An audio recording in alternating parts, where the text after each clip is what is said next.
अस्सलाम वालेकुम नाज़रीन। ड्रामा सीरियल आफत के नेक्स्ट एपिसोड में आप देखेंगे ये महक तो महक थी मगर उसकी बेटी तो 10 साल उससे आगे निकली। यूं कहें दोनों माँ बेटियां नहले पे दहला हैं। सौतेला बाप तो था ही, खैर उसे तो अब साइड पर लगा दिया है क्योंकि इस महक को रास्ता जो मिल गया है।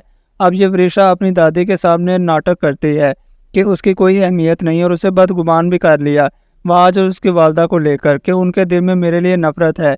बीजान शिकायत करती हैं, वाज को तो और ज़्यादा गुस्सा आ गया। दादी अब ये आप ज्यादती कर रही हैं, आप बिला वजह उसकी साइड ले रही हैं। मगर बाप तो और भी ज़्यादा जज्बाती हो गया। वरीशा की मोहब्बत पे दादी और ये ताया दोनों ही बिछे जा रहे हैं।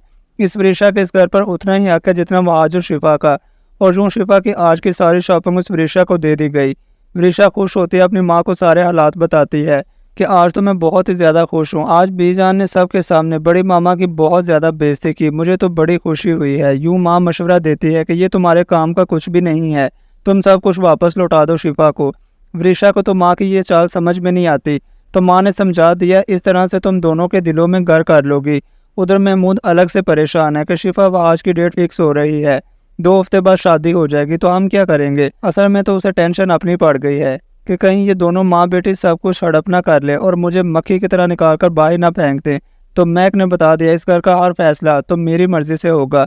तो ये वरीशा ऐसा ही करती है, सब कुछ लौटाने चलेगी वहाँ पर और साथ ही साथ अच्छी भी बनती है। तो इत्तेफाकन उसी वक्त वाज वहाँ पर आ जाता है। वो तो आए थे शिफा के लिए, मगर शिफा जिसकी तवज्जो का मरकज़ तो ये वरीशा बन गई है। शिफा वाज की परवाह नहीं करती बल्कि खुशगपियों में उसी के साथ मसरूफ़ हो गई और उसी के साथ ही चले गई। ये वाज इसके इस रवैये से काफ़ी ज़्यादा हर्ट होता है। फिर यूं ही डेट फिक्स का इवेंट भी आ गया। ये मैं एक तोहफ़ा उठाए यहाँ पर आते हैं तो अपनी साबका जेठानी और ननद से पूछती है कि वो कैसी हैं। उन्होंने सौ जवाब दिया तो बस फिर तंज के तीर बरसा दिए इस महक ने।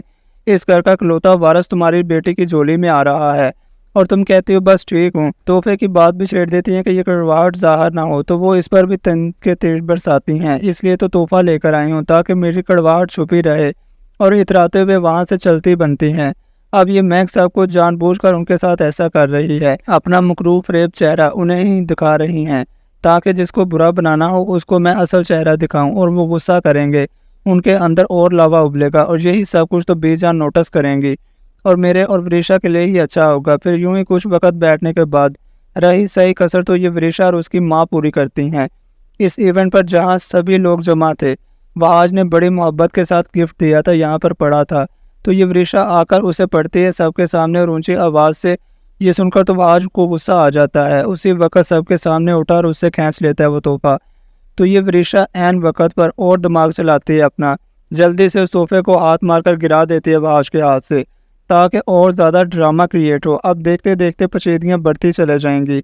बीजान का गुस्सा अलग से बढ़ेगा और वाज के वालिद का अलग से, और वो भी सिर्फ और सिर्फ इस वाज के लिए ही। मेहरुनिसा बेगम और फिर शिफा की वालदा के लिए ऐसे बाजी पलटेगी। वाज और बीजान तो वाज की शादी शिफा से नहीं बल्कि उस वरीशा से करवाना चाहेंगी, जो कि व्यूवर्स आप आने वाले किस्त में ज़रूर देखेंगे। आई होप सो व्यूवर्स आपको वीडियो अच्छी लगी होगी। मिलते हैं नेक्स्ट इंटरेस्टिंग सी वीडियो में, तब तक के लिए अल्लाह हाफिज़।